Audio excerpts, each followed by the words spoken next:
Hello friends, I'm Kathy Rhodes. Thank you for joining me today for episode 134. I'm very excited because today we're going to think differently about leadership quotes. Earlier this week, did you see my reel or TikTok video where I shared some leadership one-liners? Well, there was a major mistake in one of the quotes. So I'm going to smooth that out here. I did have a TikTok to kind of regroup a little bit, but I'm going to definitely smooth it out here and just explain it in more detail. I shared, I don't know, maybe 6, 7 quotes, and some of them are self-explanatory, so I'm not going to dive into those. For example, Mark Cole said that successful leaders think differently. I loved that he shared that quote because, hello, this is what we do here. We think differently, right? And of course it's going to be successful leaders that are thinking differently. Okay, that's self-explanatory. But let's dig in a little bit to some other quotes that I had to pause. When I heard them at a leadership conference, I paused and really had to think into them because, they get a little deep. Okay, so the first quote is by John Maxwell, and he said, "Growth is stored up before it shows up." Growth is stored up before it shows up. If you've ever read or heard anything by Malcom Gladwell, he talks a lot about how many hours and how many years it takes to become an expert at anything. And what he says is it takes about 10,000 hours, which is about 10 years, to be an expert. That's 10,000 hours of deliberate practice. In the book Outliers, Malcolm Gladwell really goes through this and just further explains it. But think about it. Think about a musician. A musician definitely has 10 plus years of deliberate practice. They definitely have created that experience for themselves. Well, that goes for anything that we want to grow at. When I think back to when I really started my personal growth journey, I was about 27 years old, and I was walking through an airport on my way to Denver for a week of training. And I saw a book that caught my eye. The title caught my eye because you can read the title in a different way and get a different meaning. The title of the book is Thinking for a Change by John Maxwell. Or maybe it's called Thinking for a Change. Do you see how you can accent a different word and really get a different meaning? I just loved the play on words. So, as of that point in my life, I'd never read a book. And here I bought this book in the airport, and for the first time in my life, I read a whole book in 1 week. 1 week while I was at this training conference, I actually also read a whole book. That started my journey because what I realized was for my life until then, I was reading the wrong type of books. I mean, I liked Little House on the Prairie and some good romance novels, but I didn't really love them. I didn't dive in and read fiction. What I really loved was personal development books. So at that point, I started putting many hours into reading and studying leadership, personal development. This is where my growth was starting. Now at the time, I had a computer development job. I was working third shift some nights to apply patches to the database so that everyone could work at 8 a.m. Well, what do you do when you're waiting for a computer to finish its process? You read. You read development books. You read whatever you like. And this is where I was putting in my hours. And years later, I get to teach it because I have created this level of expertise. But you know what? Growth was happening a long time ago. Growth was happening when I didn't even really realize it. This whole quote, growth is stored up before it shows up. It's so true in my life as well. Okay, let's go on to the second quote that I shared in my TikTok video. It's by Henderson. He said that a great day begins the night before. So tonight, before you go to bed, you have the power to influence tomorrow's day. Tomorrow is that great day, but it begins tonight. So what does that look like? Well, Jeff shared his evening success ritual, and I love it. I love it. So at 7 p.m., he's done eating. Dinner is done, snacking is done, he's done eating. And that is a whole separate lesson because that's really good for your digestive system to not eat up until the time you go to bed. It's really good for your rest and your sleep pattern as well. Okay, but 7 p.m. he stops eating. 8 p.m. he sits down and he writes out 3 wins that he wants for tomorrow. Plus he writes down 1 win from today. So he's recapping his day, but he's also looking ahead at tomorrow. And for me, what I think of is I'm looking at my calendar. I'm making sure that I have meetings on my calendar. I'm prepared. Maybe even I'm looking 2 or 3 days ahead, so I'm prepared for whatever else is coming ahead. But to write down 3 wins, interesting. I don't do that. But how empowering to go into the next day thinking, this is my priority.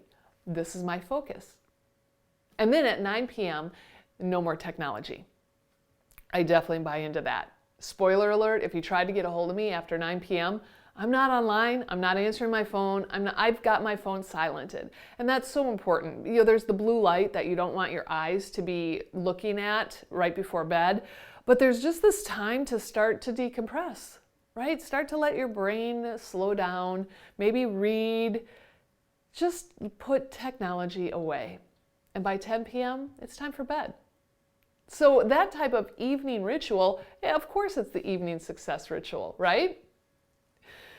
All right, so there's that second quote. Let's go on to a third quote. Commitment gets you to the starting line. Consistency gets you to the finish line. You know, that goes right back to the quote by Jeff Henderson.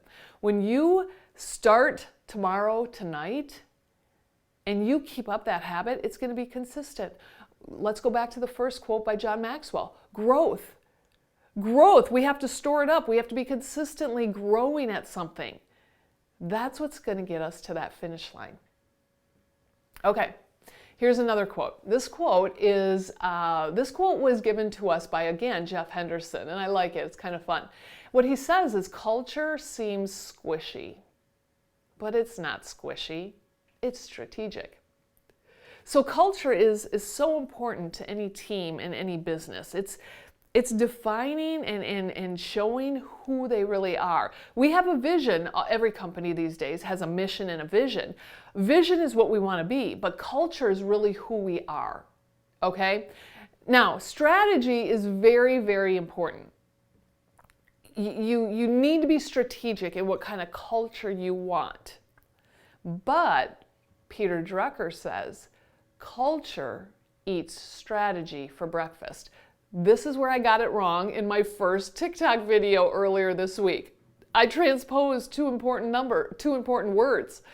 But here it is. Peter Drucker said this a long time ago, and it's so true. Strategy is important, but culture eats strategy for breakfast.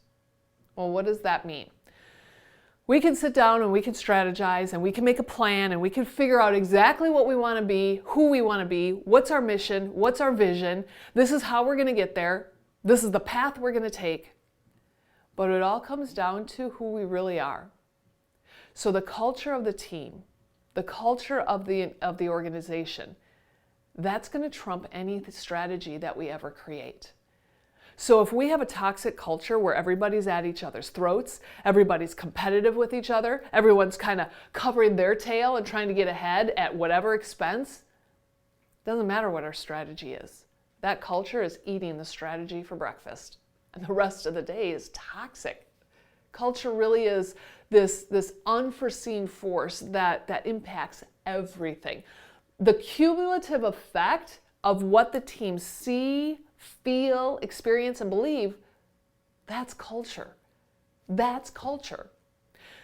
So at this conference that I was at, I was able to hear Joel Manby speak. And Joel used to be the CEO of SeaWorld and of Dollywood and those entertainment parks. But he was talking about how to change organizational culture. And this is from his own experience, right? The school of hard knocks. But what he said, he was sharing some statistics, and oh wow, this is tough. Only 5% of organizations in the world do this to change their culture. And by the way, to change a culture takes like 3 to 5 years. It's not something you're just going to flip a switch one day, make an announcement, and everyone's going to follow suit. It has to be proven. It has to be respected. Okay, so the first thing to change a culture is you need to define your team's values. Maybe your organizational values or your team, also yourself. Okay, 90% of the time, the company will define their values and then they stop right there. They put it on a wall, they put a plaque on a wall, or they paint the words on the wall and they stop with that. That's not where you stop. You do need to define the values, but then you need to define behaviors for each of those value words. Okay, so for example, maybe a value word is promptness. Well, that can mean a lot of things, but what does it mean for this team? Well, some behaviors might be that you respond to emails and voicemails within 24 hours of receiving them. That's promptness. Do you see how that's a specific behavior? All right. Step number 2 then is once you define your values and you define your behaviors, you need to now teach it relentlessly. You don't just print it on a paper and hand it out or email it to people or put it on a plaque. You need to bring it up constantly in meetings. If you're leading meetings, you start with it. And maybe it's not just reciting all of the value words or reciting the mission statement by heart. Maybe it's sharing a quote related to each value word, or maybe it's sharing a testimony story of where you saw this value in action with your team. You know, this is also a time to use consultants to augment that leadership team. It's a time to let your people hear from another voice, not just the leader's voice. Okay, step number 3 then, you need to start measuring specifically. Only about 30% of the organizations measure their values. But we need to figure out a way to make these subjective words objective. Measure the values. You know, if we're going to put behaviors to the values, I can prove whether I am responding to emails and voicemails 24 hours after receiving them. And actually, I don't really have to do anything. I just ask the IT people to run some reports. I'm sure they can find that data pretty quickly. So now we need to measure it. Step number 4 then is we need to review those metrics consistently. And, you know, only about 10% of organizations do this. Most organizations only review financial metrics. We need to review the values metrics as well. And consistently, you know, whether it's a report that's run every week or whether it's a report that's shared during a meeting, these need to be reviewed. And then finally, step number 5, we need to reward the culture. We need to help people understand the value. So, you know, whether it's rewarding with dollars or stuff or accolades, compliments, rather than only rewarding the profits and the sales, promotions need to do both. They need to reward on the cultural metrics and the value metrics. You know, cultural metrics are where the performance metrics might come into play, and the values metrics as well. If anything, create yourself a matrix. Okay, think of a grid with 4 quadrants in it. And up and down along the left-hand side is the performance metrics, and along the top are the values metrics. So if somebody does performance metrics and value metrics really well, they're gonna plot in quadrant 1. If they do the value metric well, but the performance metric is not well, they're going to plot in quadrant 2. Quadrant 3 is going to be performance metric well, but value metric is not well. And quadrant 4, neither one is doing well at all. So once you plot this, you can make a decision of what is good. Where do we want people? What is really good? What is not really good? This is going to objectify and put numbers to something that can be so subjective. This is going to help justify why we promote or who we promote. It's also promoting what people are doing and who they're being, right? The performance goals are what they're doing, and the values goals are who they are. If you have followed any of my podcast episodes, that should sound familiar. That's the thought cycle, right? It's not what am I going to do, it's who am I going to be. That's where our thoughts begin. Who do I want to be? That'll create my emotion and my action and get me results that I want. So Base the incentive programs on an increased, on where people are in the metrics. I'm sorry, in the matrix, I should call it.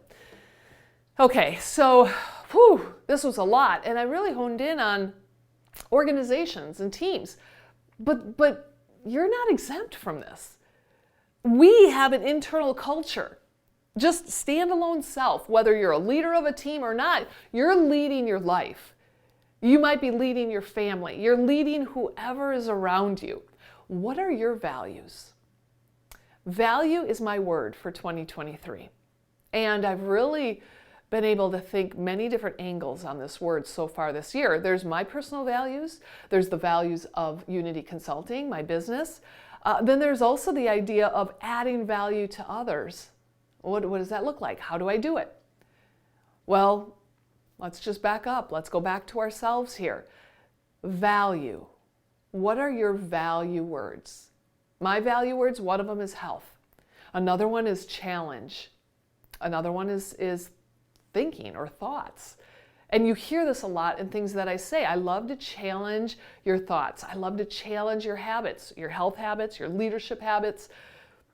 Another value word for me is empower. Now, do I have behaviors to go with every one of my value words? Not yet, but it's my next step. I love it. It's just leaning into my word this year and making it bigger than the word itself. So if you don't lead a team, if you don't work for an organization, maybe you work for yourself, let's start with you. What are your value words? What are some behaviors that you can link to those value words so that now you can measure it? Now you can figure out where you are on the success of this value journey.